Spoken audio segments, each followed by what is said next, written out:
Y'all know what time it is. This is Feed Up. If you sleep late, you lose weight. You got to get that grub, baby. Got to go to chow. Y'all niggas know how it go down when y'all locked up in that place. It ain't no secret. You got to eat. You got to eat. Okay, today's brunch is something real big. Something I found out recently. I tried to do a lot of investigation on it, but one of the players, of course, is deceased, and the other one is still around the streets. We all know who Bezzo is. Bezzo is the right-hand man, the Birdman from Cash Money. And we know that he is the stepper, he's the hitman, he's the one that squashes and get rid of any problem that's in the way. That's just his role in the Cash Money army. And if you know Bezzo, he's well known throughout the city. He's well known for putting in work, and let's just face it, he's a dangerous guy, and nobody really want to test him. He's been recently going back and forth with one of his old fellow mates from the Hot Boys named Terrence Gangster Williams. We all know who he is. These two guys used to be jam tight. They ran together, they used to go to war together, and they fell out because of Terrence is allegedly had done snitched on Bezzo on a murder charge. And Bezzo went to jail, he got out, and he just at odds with Gangsta. And he said that whenever he catch him, it's on and popping. But today, this isn't about Gangsta. This is about Bezzo versus Jigga. And if y'all know who Jigga is Garelle Smith, aka Jigga, 7 Ward Hardhead.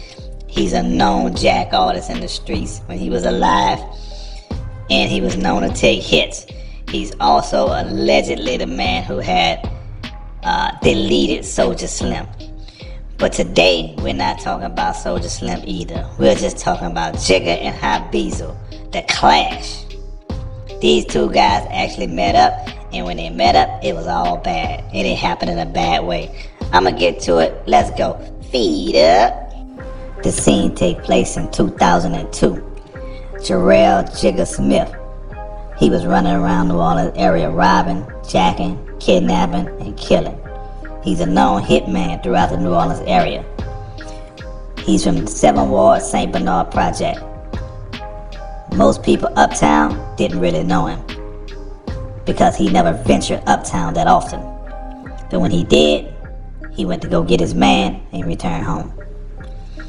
Jigga, which he was known by all his friends, was also allegedly the man who deleted Soulja Slim. That's allegedly. We don't really know. To this day, he was riding around town and he got whiff of something. Somebody he been looking for. He was on a jack play, him and a couple of his homies.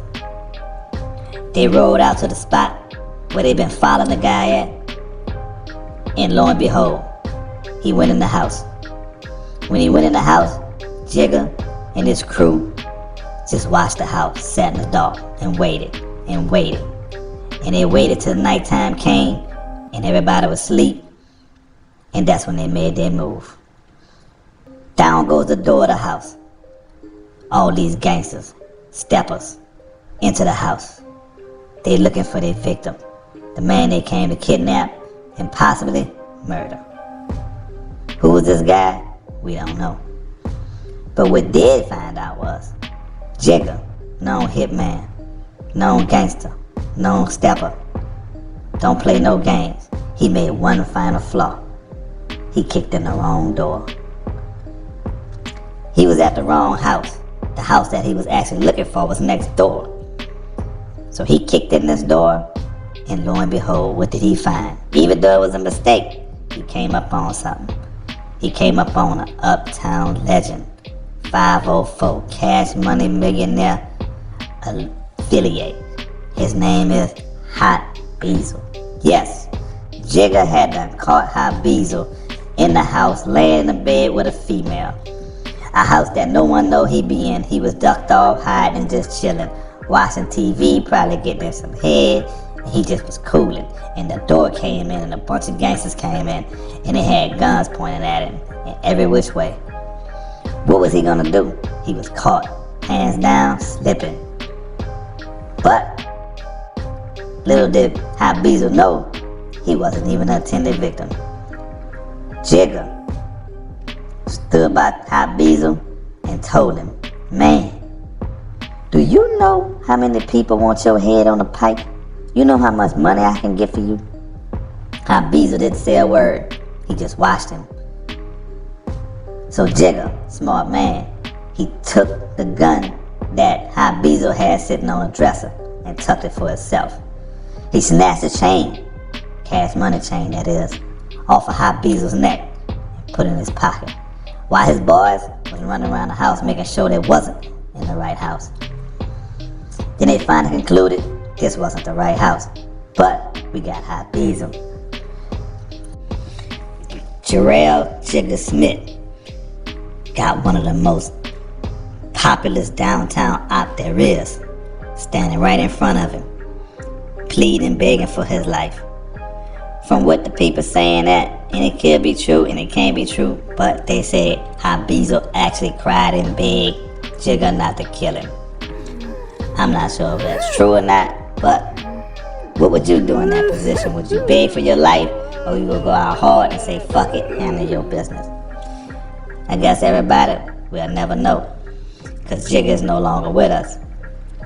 So, while Jigga was there, and he got Bezzo pants down, got him. He got on his phone, he made a few phone calls, he was trying to find out who actually had the money on Bezzo's head, because he was gonna bust his head right on the spot. But all the phone calls he made, no one answered, no one confirmed that they had an actual price on Bezzo's head. So they decided to let Bezzo live. Yes, Bezzo was caught slipping, and Jigga is a known head buster, as we know.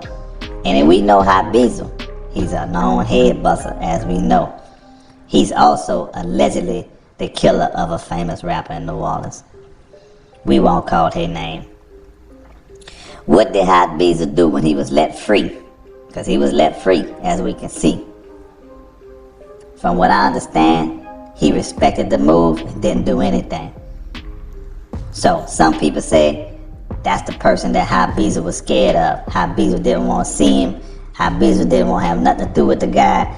They were saying this dude, Garelle Jigga Smith, was a true beast. He was a true creature, and he was a true animal. And most people didn't want to have nothing to do with him. They stayed out of his way. He was a downtown menace, and we all know him. And we both know that Bezzo and Garelle Jigga Smith both was about their business. They both was about their life, and they both about bringing drama at any moment. So tell me what y'all think in the comments. What would y'all have done in this position if somebody caught you down bad? Could you do anything? Who knows? Let me hear about it in the comments. Hit me up. This has been Feed Up. Come get that grub.